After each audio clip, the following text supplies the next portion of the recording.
Good morning, students. Today's our topic is transpiration. Transpiration. As you know, what is transpiration? Transpiration is the loss of water from aerial part of the plant in the form of vapor is called transpiration. What is transpiration? Loss of water from plant's aerial part in the form of vapor is called transpiration. As you know, whenever we differentiate any plant in two parts, then one is under ground and another is aerial. Aerial part of plant is called shoot and underground part of plant is called root. So we can say that by aerial part or by shoot, loss of water in the form of vapor is called transpiration. As you know, plants absorb water from the soil and transmit to it various part of plant, but plant uses only few amount of this water in their vital activity, and most of the water is lost by its aerial part. That is called transpiration. The process of liberation and water from different aerial organs of the plant in water vapor form is called transpiration. Now, types of transpiration. There is three types of transpiration: stomatal, cuticular and lenticular. First of all, we discuss lenticular. What is lenticular? The sunken stomata present on aerial part or stem are called lenticulars. Lenticules, that is surrounded by suberin or phallogen tissues. They lose water in a very few amount from 0.1 to 1% of total transpiration. Second, cuticular. Cuticular transpiration. Cuticle is another liberation of xerophytic plants which found to prevent transpiration, but some of this cuticular is break down, and by breaking cuticule some transpiration happens. That is called cuticular transpiration. Or we can say leaves of most xerophytic plants are covered by the cuticle. Generally, cuticle is impermeable to water. At some place it is very thin or broken, from where there is a small amount of loss in vapor form. The type of transpiration is known as cuticular transpiration. It accounts for 3 to 10% of the total transpiration. Now, main or most transpiration is stomatal transpiration. As we know, leaves have so many stomata on it for gaseous exchanges or transpiration. Leaves are the major organ of transpiration. Stomata are present on the surface of the leaves which cause stomatal transpiration. The account for about 50 to 90% of total transpiration. Now, on the presence of stomata, leaves are of three types. On the presence of stomata, leaves are of three types. First, hypostemic. Second, amphistomic. Third, epistomic. Whenever stomata present, first you saw the structure of leaves as we study in junior. Leaf has two surface, upper surface and lower surface.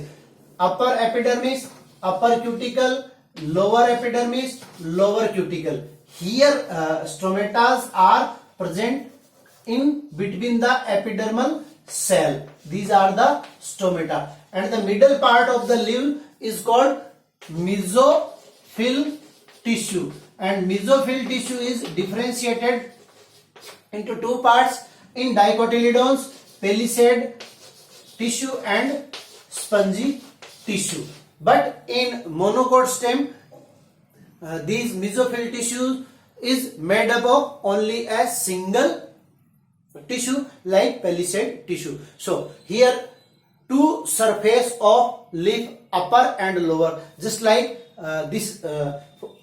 Imagine that this is leaf, then it is the upper surface and it is a lower surface. Now come to the types of leaves on the basis of stomata. There is three types of leaves: hypostemic, amphistemic and epistemic. Whenever more amount or only on the lower surface has stomata, then it is called hypostemic or apple type. Example, apple and orange. In monocot plants, on the both surface stomata are same, then it is called amphistemic leaf. Example, maize, oat or monocot. Epistemic, whenever only upper surface has stomata or upper surface has more stomata than lower surface. Example, water lily or many floating plants are the example of epistemic leaves. Now we will study structure of stomata, because most of the transpiration is happens by stomata. So look the structure of stomata. Each stomata has structure of stomata. In most of the plants, each stomata is composed of two bean-shaped cell known as guard cell. In there is an exception. In Poaceae family, these cells are of dumbbell shaped. Remember it. In Poaceae family, these guard cell is of dumbbell shaped, but in most of the plant, each stomata is composed of two bean or kidney shaped structure called guard cell. Guard cell are arranged in such a way that a pore is formed in between them, which is called stomatal pore. The inner wall of guard cell is highly thickened. And it has a capacity of elasticity, because of which when the guard cells are turgid, the stomata opens, and when the guard cell are flaccid, the stomata is closed. Just like when the guard cell are flaccid, then stomata is closed. So this is the structure of closed stomata, and this is open stomata. This is called stomatal pore. And each guard cell are surrounded by thin walled accessory cell, which has thin wall and no any capacity of elasticity. The leaves have 100 to 60,000 stomata per square centimeter. This is the structure of stomata, a short question. Structure of stomata. Now we have studied mechanism of stomatal movement. The process of opening and closing of stomata. The process of opening and closing of a stomata is called stomatal movement. This is one mark question. Stomatal movement. Several hypotheses have been presented in this content, but we have studied only two today and one tomorrow. First hypothesis for stomatal opening and close, starch sugar hypothesis, which is presented by J.D. Shire. Second, Stewart's hypothesis, which is presented by Stewart. And third, active potassium ion transport theory. First theory, starch sugar hypothesis. We study structure of stomata. In guard cell of stomata there is starch present. In daytime, whenever leaves do photosynthesis, photosynthesis means process of making food, then in photosynthesis the glucose is formed and glucose is dissolved in water and it increase the concentration of guard cell. Then by osmotic pressure the water comes through accessory cell in guard cell and then guard cell become turgid and stomata opens.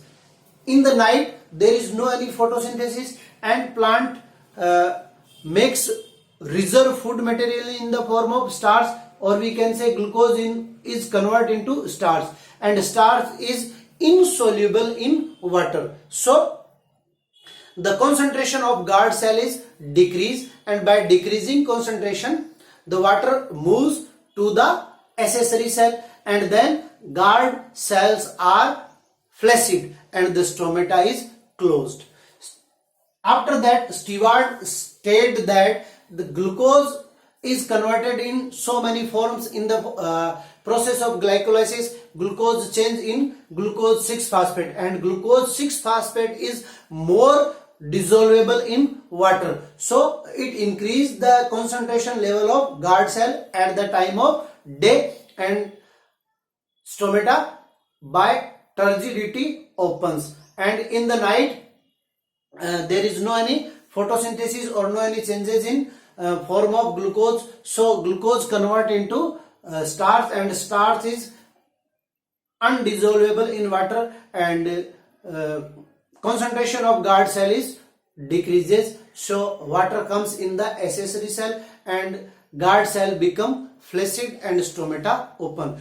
But these two hypotheses are changed by modern hypothesis, active potassium ion transport theory, which is presented by Imamura and Fusino, which is modified by Leavitt, that we will study tomorrow. Thank you.